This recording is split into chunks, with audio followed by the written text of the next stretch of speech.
আনন্দে সকলকে স্বাগত। আজ দশম শ্রেণীর শিক্ষার্থীদের সুবিধার্থে আয় আরো বেঁধে বেঁধে থাকি নামক কবিতাটি আলোচনা করব, যা রচয়িতা শঙ্খ ঘোষ। শঙ্খ ঘোষ কুন্তক ছদ্মনাম ব্যবহার করতেন। শঙ্খ ঘোষের আসল নাম কিন্তু শঙ্খ ঘোষ নয়। ঠিক যেমন বাংলা সাহিত্যে মানিক বন্দ্যোপাধ্যায় বিখ্যাত উপন্যাসিক হিসেবে পরিচিতি লাভ করেছিলেন, কিন্তু তার আসল নাম কিন্তু মানিক বন্দ্যোপাধ্যায় নয়, প্রবোধ কুমার বন্দ্যোপাধ্যায়। সেরকমই শঙ্খ ঘোষের আসল নাম হচ্ছে চিত্তপ্রিয় ঘোষ। আধুনিক যুগের একজন খুব নামকরা শক্তিধর প্রতিভাবান কবি হচ্ছেন আমাদের শঙ্খ ঘোষ। শঙ্খ ঘোষের বিখ্যাত কাব্যগ্রন্থের মধ্যে অন্যতম হচ্ছে বাবরের প্রার্থনা, দিনগুলি, রাতগুলি। আর আমাদের আলোচ্য আয় আরো বেঁধে বেঁধে থাকি কবিতাটি তার বিখ্যাত জলই পাষাণ হয়ে আছে এই কাব্যগ্রন্থের অন্তর্গত বা অন্তর্ভুক্ত। তা কবিতার নামকরণের মধ্যে দিয়ে দেখো কবি কিন্তু আমাদের অল্প বিস্তর একটা আভাস দিয়ে দিচ্ছেন, আয় আরো বেঁধে বেঁধে থাকি। এখানে বেঁধে বেঁধে থাকা বলতে ঐক্যবদ্ধ হয়ে থাকার কথা বলছেন, একসঙ্গে থাকার কথা বলছেন। এমনি আমরা জানি জীবনে একসঙ্গে থাকলে যতই সমস্যা আসুক সেই সমস্যার সমাধান সম্ভব। সহজে সমস্যার মোকাবিলা করতে আমরা সাহস পাবো, শক্তি পাবো, এই বার্তা দিচ্ছেন। এই কবিতাটা সব সময়ের জন্য প্রাসঙ্গিক। সেই দিক দিয়ে কবি হচ্ছেন দার্শনিক। তিনি জানেন যে মানুষের জীবনে সমস্যা আসবে, এই সমস্যা থেকে উত্তরণের একটাই উপায়, মানুষকে মানুষের মতো হয়ে প্রকৃত মনুষ্যত্ব মূল্যবোধের অধিকারী হয়ে মানুষের পাশে থাকতে হবে, একসঙ্গে থাকতে হবে। তাহলেই কিন্তু আমরা সমস্যা মোকাবিলা করতে পারবো, সমস্যা থেকে উত্তরণ ঘটাতে পারবো নিজেদের। তা এই কবিতার এবার লাইন টু লাইন যদি ব্যাখ্যা দিই আরো বিষয়টি ক্লিয়ার হবে তোমাদের কাছে। চলো শুরু করি। তার আগে বলি, যদি পড়ানো ভালো লাগে তাহলে একটা লাইক করো, বন্ধুদের মাঝে শেয়ার করো, আর সব সময় পাশে থাকার জন্য অবশ্যই সাবস্ক্রাইব করো।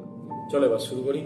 আমাদের ডান পাশে ধস, আমাদের বাঁয়ে গিরিখাত, আমাদের মাথায় বোমারু, পায়ে পায়ে হিমানির বাঁধ। কি বলছে?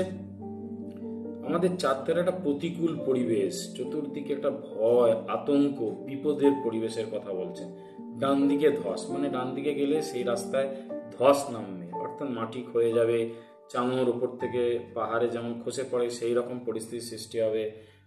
আমাদের বাঁয়ে মানে বাঁ দিকে যদি যাই সেদিকে কি পাবো না, গিরিখাত কথার অর্থ ভূগোল, এগুলো আমরা পড়েছি, ভি আকৃতির উপত্যকা। এখানে গহ্বর বা গর্ত, মানে যেখানে পড়লে মৃত্যু নিশ্চিত। আমাদের মাথায় বোমারু, আর মাথার উপর থেকে কি করছে, বোম নিক্ষেপকারী বিমান যাচ্ছে, সেখান থেকে বোম পড়ছে। পায়ে পায়ে হিমানির বাঁধ, হিমানি কথার অর্থ হচ্ছে বরফ বা তুষার। এখানে হিমানির বাঁধ বলতে বোঝানো হয়েছে বরফের একটা প্রতিকূলতা, বরফের একটা বাধা, প্রাচীর, সেই অর্থে। অর্থাৎ চতুর্দিকেই মানুষ একটা চক্রব্যূহের মধ্যে পড়েছে, যে চক্রব্যূহটা হচ্ছে বিপদের, ভয়ের, আতঙ্কের। আমাদের পথ নেই কোনো, আমাদের ঘর গেছে উড়ে। কবি বলছেন কি, আমিও সাধারণ মানুষের প্রতিনিধি হিসেবে কবি নিজেকে উপস্থাপন করে নিজে বলছেন আমাদের সত্যি কোনো পথ নেই, রাস্তা নেই। আমাদের মাথা গোঁজার ঠাঁই, গৃহ, ভালোবাসার প্রতীক, সেই বাসস্থান ধ্বংসস্তূপে পরিণত হয়েছে। আমাদের শিশুদের সব, দেখো তালবেশ্ব বা সব, সব মানে মৃতদেহ, দন্তস্ব বা সব মানে সকল সমস্ত, তালবেশ্ব বা সব মানে হচ্ছে মৃতদেহ, মানে শিশুদের সব, মানে যারা সাম্রাজ্যলোভী মানুষ, যারা মানুষকে বিপদে ফেলে, মৃত্যুর মুখে ঠেলে দেয়, তারা শিশুদেরও রেয়াত করছেন, এটা বলতে চাইছে। এর ফলে শিশুদের মৃতদেহগুলো রাস্তার এধারে ওধারে ছড়িয়ে ছিটিয়ে রয়েছে, কাছে দূরে ছড়ানো রয়েছে, কাছে দূরে।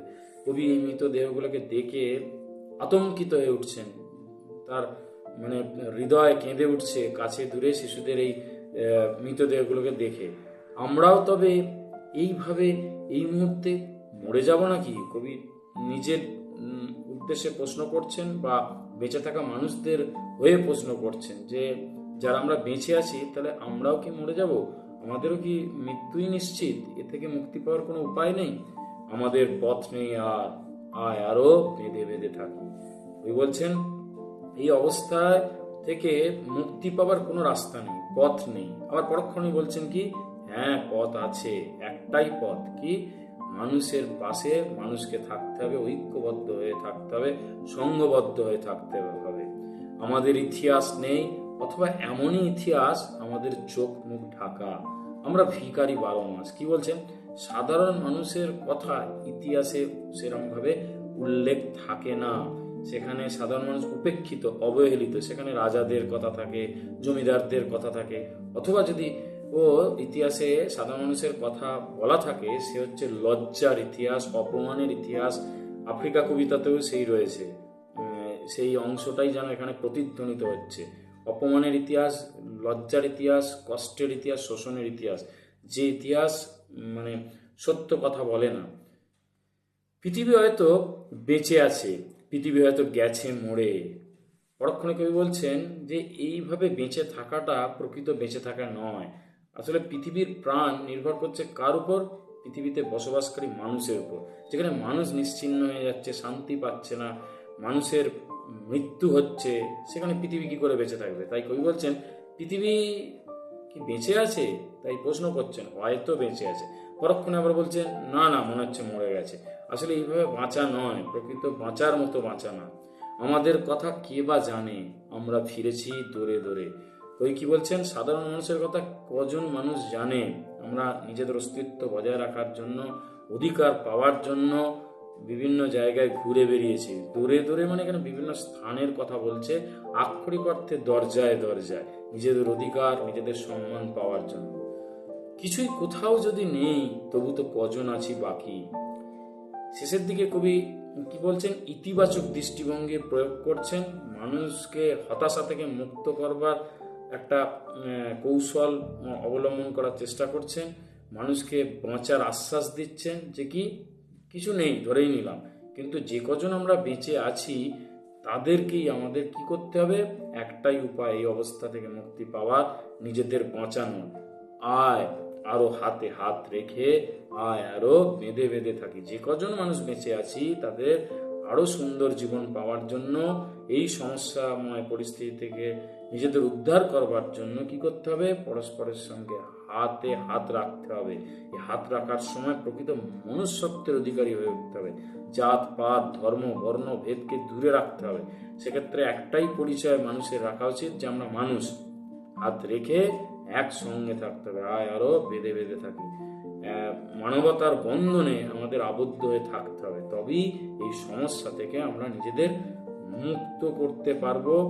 নতুন সুখ শান্তিময় জীবন নিজেদের জন্যই উপহার হিসাবে আমরা ছিনিয়ে নিয়ে আসতে পারবো, অর্থাৎ শান্তির জগৎ, শান্তির ভুবন গড়ে তুলতে পারবো। এই কবিতাটি মানে চিরন্তন বলতে পারি, প্রসঙ্গের দিক দিয়ে সর্বকালের ক্ষেত্রেও, সব সময়ের ক্ষেত্রে এর যে মূল বক্তব্য সেটা কিন্তু আগেও যেমন প্রাসঙ্গিক ছিল, এখনো আছে, ভবিষ্যতেও থাকবে। এই বার্তাই কিন্তু কবি দিতে চেয়েছেন। এই মূল বক্তব্য আশা করি তোমরা বুঝতে পারবে। যদি বুঝতে পারো বন্ধুদের মধ্যে শেয়ার করো। শেষে বলবো, সঙ্গে থাকো, কবিতার ছন্দে থাকো। ধন্যবাদ।